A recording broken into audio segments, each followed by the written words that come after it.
We back with another reaction video. We got Chillin' Scares. I think it's called like Chillin' Scares most something about confessing. I don't know. Let's get into it though. On May 8th, 2025, a Reddit user asked a grim yet straightforward question on r/askreddit, stating, "What is the most messed up thing you have ever done?" Initially, replies to this were filled with either obvious jokes or relatively tame confessions involving relationship drama. However, after about 30 minutes of the post being live, one user replied with a disturbing comment that stood out from the rest. It read, "I ran over a woman and her child in California in '96. I don't remember the specific city, but I'll never forget." Bro, it's crazy for real, like how deep Reddit can get, bro. That's why I stay off of like that, like apps like those and Twitter, cause like, bro, them shits, like, bro, they probably got dead bodies on the app. That shit damn near like the fucking dark web for real, bro. Reddit is just, I don't know, bro. It was the intersection between Vanowin Street and Lewis Avenue. I think the mom died, but I don't remember what happened to the kid. I got away scot-free, and I'm only telling this because the statute of limitations already passed. Now, it's not uncommon for people to just make up shocking stories on Reddit for attention. And at first this didn't look any different, until another user did some digging and discovered an LA Times article from July of 1996 about what seemed like the same incident mentioned in the who really be on Reddit and like who be like solving mysteries and shit like that, bro. Them niggas need to be like a part of the CIA or some shit. Then the nigga who even like whoever he ran over and killed, bro, rest in peace for real. But like, bro, if you kill somebody, bro, and you got away with it, why would you go online and then say I did that? You know what I'm saying? Like, it's like that's self-incriminating, bro. You just snitched on yourself and now you're cooked. That article, along with others from the time, not only confirmed the OP's claims, but also revealed the horrifying details of what actually happened that day. According to the reports, the victims of this incident were a 19-year-old girl named Ruby Moreno and her 1-year-old daughter. Ruby had taken her daughter to a nearby hospital on the morning of July 29 to treat a few minor cuts she got while playing. She stopped at a relative's house on Vanowin Street on her way back and was about to return home at around 10 p.m. But as she was attempting to get into her car on the driver's side, she heard a loud screeching noise from behind. She looked back and saw a car barreling towards her at 100 miles per hour. Damn, according to other witnesses, this car had swerved to avoid hitting a van just seconds earlier, causing it to lose control. Seeing this, Ruby panicked and started running from the speeding car with her daughter still in her arms. Unfortunately, luck wasn't on her side that day. Before she could reach the sidewalk, she tripped into the street and was struck by the car moments later. The impact sent her flying over a parked car and onto the roof of another. Bro, y'all gotta be safe out here for real, bro. Dang, bro, that's crazy, bro. Nigga, bro. Then he got away with it. Like, it had to be people around in the area at least or something. Like, get his license plate or something. So that means that since he got away with it, it was a literal hit and run, bro. Like, he hit them and just kept going, bro. I know that nigga was thinking about that shit every single day of his life. The baby was also tossed several feet into the air before falling on the asphalt. Miraculously, the baby didn't receive any lethal injuries and was able to survive without any lasting damage to her body. Ruby, however, wasn't as fortunate. She was rushed to the hospital but succumbed to her injuries the same night. As for the driver that hit her, witnesses reported him trying to flee the scene, hitting another parked car and then a curb before successfully getting away. And from everything I could find, the perpetrator was never identified or arrested.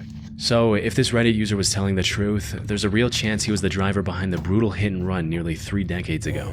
The report from he's a jackass, bro. Who tells a story that I killed somebody, but and try to make it seem like, oh, I didn't want to get caught, but you was a nigga who tried to run, bro. Like, what are you doing, bro? Bro, he needs to go to jail, bro, for sure. 96 also mentioned that the driver was likely intoxicated due to the way he behaved after hitting Ruby. And when asked, the user admitted that this was the case. Were you drunk at the time, as the article says, or were they wrong about that? Inebriated, sure, more high than drunk. I was on a lot of junk back there. But the most disturbing part of his confession was just how cold and remorseless he seemed about the entire incident. Why no sympathy? Was this on purpose? No, but it's been so long. It's like a whisper of a memory. Do you think about how that child has to live without a mother now? Genuinely asking, you seem stone cold. It's been 30 years. That child probably has children of its own. I seem stone cold because who talks like this though, my nigga? What do you mean like that? Like you're saying it like, oh, I mean, it is what it is. Whatever happened back then, it was 30 years ago. So if that child has kids of their own, what does that mean? I don't really care. You get what I'm saying? Like, bro, you still killed an innocent kid's mom, bro. Like, so does anybody know the rate, or not the rate, but like how do I say this? Like how long does a crime, like say somebody committed like a crime, right? And then they don't get caught for a certain amount of time. How long is it until like they cannot go to jail for that crime? Already been through all the stages of emotions. I've justified myself, I rotted with guilt, I've had sleepless nights. I'm an old man now and I'm waiting to die any moment. I can't change what I did. I can't even pay for my crime anymore because California doesn't send people to prison only on a confession, and regardless, my health alone would render me incompetent to stand trial. There's nothing tying me back to that day but my word. Which brings us to the big question, was the OP actually telling the truth? Unfortunately, the answer to this is a bit more complicated than it initially seems. For starters, his story does match an actual incident that happened back in 1996, right down to the exact intersection he mentioned in his confession. He also added several details that didn't seem made up, and even gave a reason for why he was finally willing to confess now, because the statute of limitations had long expired. That said, there also seems to be some... He purposefully waited all the way up until the little limitation expired, just so that he could say that he killed somebody, bro. Like, bro, you should have been turning yourself in as soon as you did it, bro. You probably would have been out of jail by now, bro. Well, nah, not if you kill somebody. You probably would have got in there for life, but you probably didn't want to be in there anyways. But I ain't gonna lie, what would y'all do in that situation, bro? If y'all kill somebody and y'all going to hit and run, would y'all turn yourselves in because of like guilt, or would y'all just not say nothing? Potential inconsistencies. Some reports claim the driver was with another passenger, and that they actually fled on foot. However, the OP not only didn't mention any passenger, but also claimed that he still had the car. He even cited its damaged condition as the reason he became aware of the accident, writing, "What was your reaction to what happened? I was too hopped up on various types of drugs to notice. It was only the day after when I saw the dried blood on my bumper." This could But that might be cap though, because he said that he was too high to notice. But in the little thing it said that he hit another car, so you would have had to know like, oh, at least I hit something. You still just kept going. So no matter what, you hit somebody, even if you don't think that you killed somebody, you still got in an accident, bro, and you still just kept going. So maybe his story might be fake, bro. Because the possibility that the OP wasn't behind Ruby's accident at all. He maybe stumbled upon the 1996 article online, memorized key details like the year and the street name to make it seem real, and then fabricated the rest of the story as users pressed him with more questions, all just to get some attention on the internet. But at the end of the day, we don't know. Although if he was telling the truth, several users have already alerted California authorities of his comments. In May of 2012, a Reddit user asked others to share a secret which, if came out, could ruin their lives. And while this post received over 44,000 comments in total, one chilling confession stood out above the rest. About 9 hours after the original post went up, a user replied with a haunting story of his own, reading, "I accidentally killed 7 people. I put a rag into a new water heater exhaust to keep debris out and installed it in a rental. I get a call a week later, there's been an accident. I show up and there's a ton of EMS and police. They ask me where the gas shutoff is, and I go down to shut the gas off and see the end of the rag I forgot sticking out of the top of the heater. Rip the rag out, shut the gas off, and headed upstairs, only to be told all the tenants were dead. I drink all day now and sleep. It's killing me from the inside every single day, but if I say anything, my family is ruined. We have a bunch of rental properties and we'd be shut down." This reply caught the attention. Like, bro, that's the point though, bro. You're not, like, if you kill somebody, bro, you're not supposed to be able to just have some property. Like, bro, that's not how it works, bro. If it gets shut down, that's the correct thing that's supposed to happen, because you're not even supposed to be living a normal life, bro. You're supposed to be behind bars, bro. Of thousands of other users who wanted more details on what exactly happened. Unfortunately for them, the account that posted this was a throwaway, and the OP didn't post a single comment after that, possibly to avoid incriminating himself any further. But when users didn't get the answers they were looking for from the OP, they began looking outward, and it didn't take long for someone to track down the news article talking about the tragic accident. According to these reports, the incident took place on December 16, 2006 in Kirksville, Missouri. where 7 victims, including 5 young adults and 2 children, passed away in their sleep due to carbon monoxide poisoning. However, while this part matched what the OP said in his comment, the conclusion the investigators reached was completely different. In his report, the police chief superheading the investigation stated that the heating system was functioning properly and was not the source of any problem. Instead, one of the victims' vans was left running in the closed garage. This generated a lot of carbon monoxide throughout the night, which slowly filled up the apartment and eventually ended up taking the resident's life. So, did the OP really get away with killing 7 innocent people because of his gross negligence? Sadly, the answer is not as clear-cut as many would hope. There are multiple possibilities, and any one of them could be true. For instance, if we assume that OP was telling the truth from his perspective, it's completely possible that the accident did have nothing to do with the heating system. But since the OP saw the rag stuck in the heater, he assumed it was his fault and has been blaming himself ever since. On the other hand, there's also a chance that everything unfolded exactly as the investigation concluded. OP just took this real accident and made up the story about him forgetting the rag for attention on Reddit. This would also explain why the police would let him casually walk into a potential crime scene without any supervision. We can even take this a step further and assume that the OP wasn't even the landlord and just read about the incident online. That all said, it's still completely possible this story is legit and that the rag was the cause of the deaths, or perhaps a combination of the van and the rag. The OP hasn't posted any new updates on his throwaway account in the last 13 years, so whatever the truth is, we may never know for sure. Hey, what do y'all think about that story? Y'all think he was lying, or y'all think that's a real story? And who you think caused it? You think he caused it, or is it the van? On May 2nd, 2017, users on the Canada News subreddit came across a lengthy post titled, "Wanted for Kitchener Murder, My Side." This was a reference to a horrific murder that took place in Kitchener, Canada just a few days earlier. And to everyone's shock, this post was written by the prime suspect, Ager Hussein. He was still on the run, but wanted to tell the That nigga chin strong as hell. internet what exactly happened on the night of the incident. However, what seemed like a desperate attempt to share his side of the story would later turn out to be a part of his plan to evade the consequences for his actions. Though, the events that led up to this started 15 months earlier in February of 2016, when 21-year-old Ager Hussein met 21-year-old Melinda Vasilier in Kitchener. The two quickly became infatuated with one another and began dating just weeks after their first encounter. However, while things went quite well for the first year or so, the two eventually started bickering and fighting with each other. This resulted in the two breaking up in April 2017 via text, and that's when things took a turn for the worst. Not long after their breakup, Ager attempted to break into Melinda's home through her patio, but was spotted by her friend Anna and her boyfriend. They also called the police on him, forcing him to leave Melinda alone. However, he kept texting her even after this incident, asking to meet her at least one last time. She eventually agreed and invited him to her home, hoping to talk things through and end the relationship on respectful terms. That's where she went wrong, bro. If somebody is trying to break into your home, bro, you're not supposed to invite them in your home to try to talk things out. I don't care if that's your ex or anything like that, bro.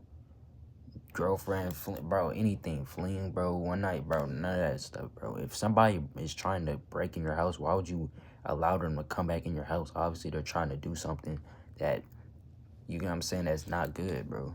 That was stupid, bro.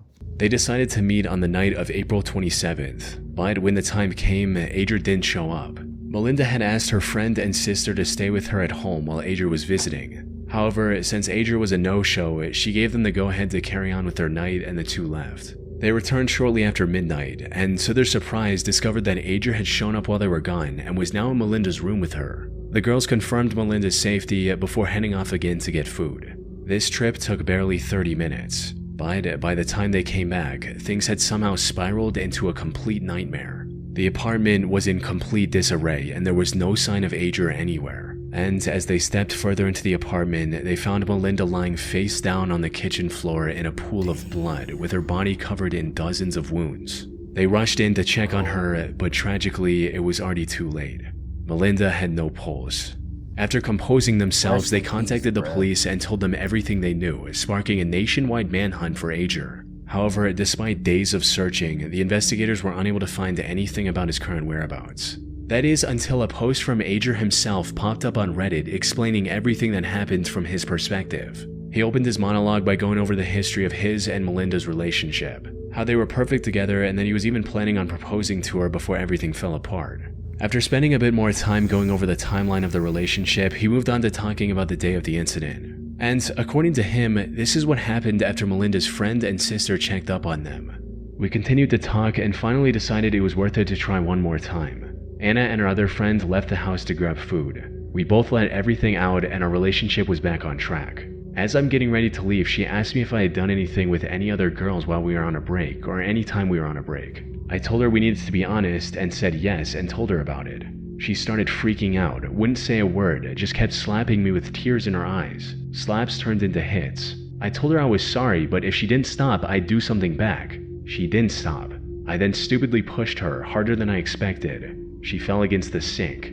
This was the first time I ever did something physically violent towards her. I told her I was sorry. She said, leave now. I began saying sorry even more and asked if I could get a hug. She was still crying. I go up to her to try and give her a hug. Almost out of nowhere, she grabs a knife by... After she said leave, bro, you should just left. But in this situation, bro, it's abuse, bro. She should not have, bro. Like, you cannot get mad at...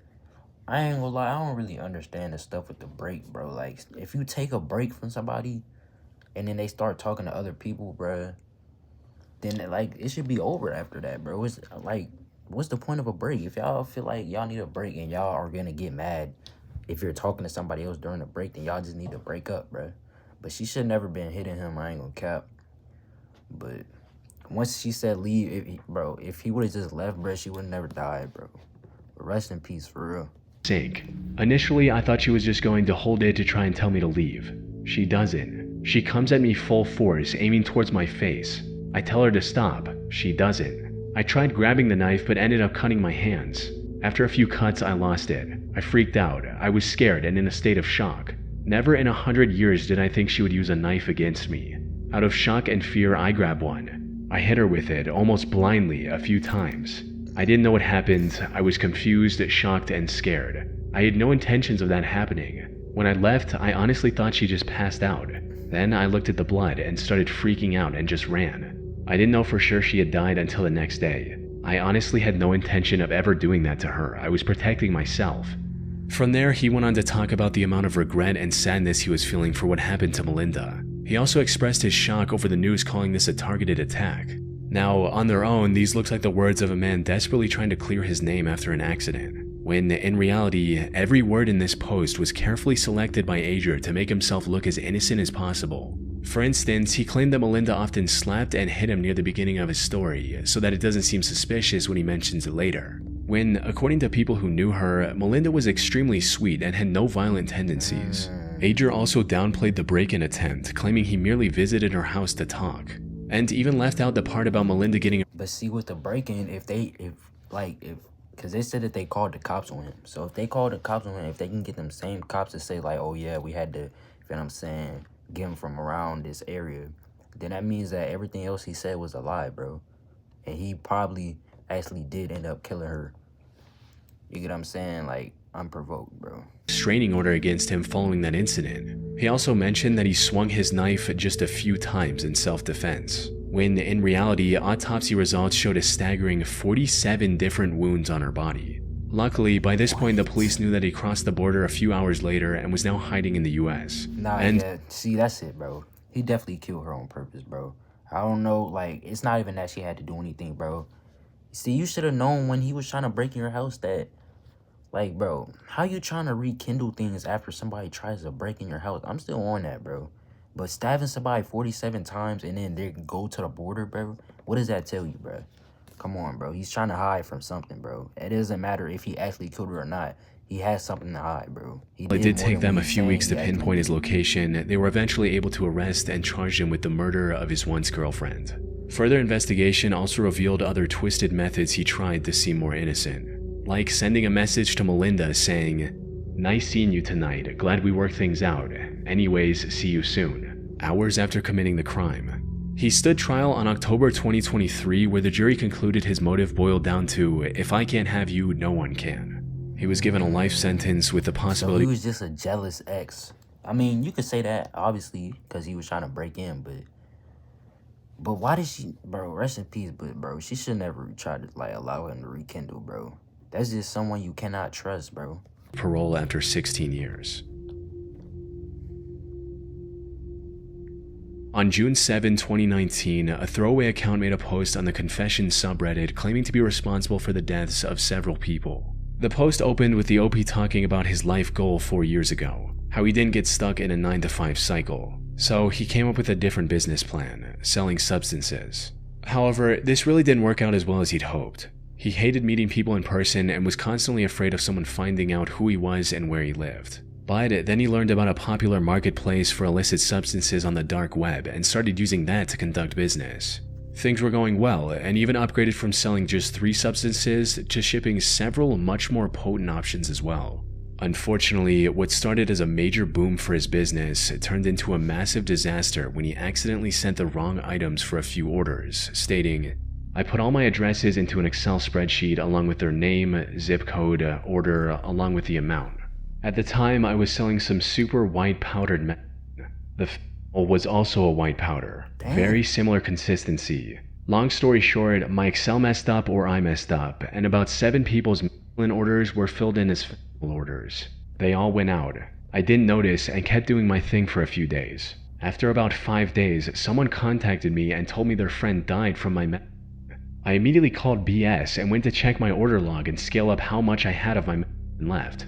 Well, I had about 11 grams more than I should have. I still don't know how it could have happened.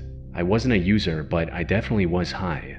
Put simply, the OP accidentally sent a much harder substance to his customers. And while I can't mention its name on YouTube, it is known to be extremely lethal in even relatively small quantities. He later searched the names of these customers online and discovered that at least 5 of them had passed away due to his mistake. The sheer gravity of his actions prompted him to immediately abandon the drug trade and rebuild his life, stating, "I immediately deactivated my vendor account. I didn't even need confirmation. I knew what happened. I knew I just killed several people. I sold the rest of my drugs, converted my Bitcoin to cash, and moved away. Didn't speak to anyone for weeks. Found a job in a restaurant, living in a city I always wanted to. I haven't touched drugs since that day. I haven't had anything to do with that life since then." However, the OP ended the post by claiming that, despite getting as far away from his old life as he possibly could, the guilt of being responsible for so many lost lives still weighs heavily on him, and that the only reason he confessed everything on Reddit was to finally get it off his chest, hoping it might bring him some sense of relief. Now, whether this actually helped him feel any better or not is completely unknown. This was his first and last post from this account, and he hasn't posted any updates since. As for if he was actually telling the truth, that much is uncertain. It's near impossible for me to track down any news articles about his unfortunate customers, given that over 100,000 people every year. Bro, that's crazy as hell, bro. Niggas gotta stay off the dark web, bro. Like, then he talking about he's gonna run away from that life. Like, no, man, you cannot just, like, as much as, like, you can just stop doing what you were doing, bro. That's still, like, you caused that, bro.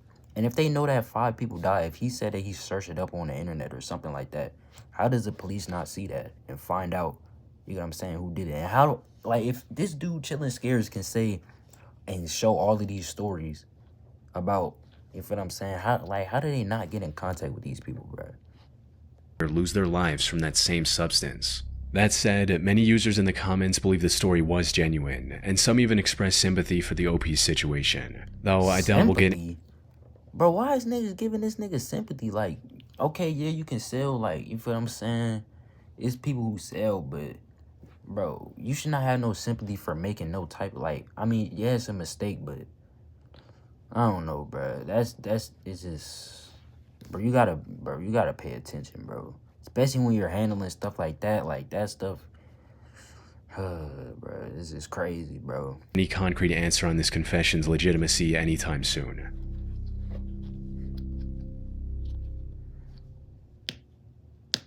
On May 8th, 2025, a Reddit... Hey, this is a W video, bro. Rest in peace to anybody who died in this video. If you made it this far, first person who comments get $5. Let me know what y'all want to see next. I'm out.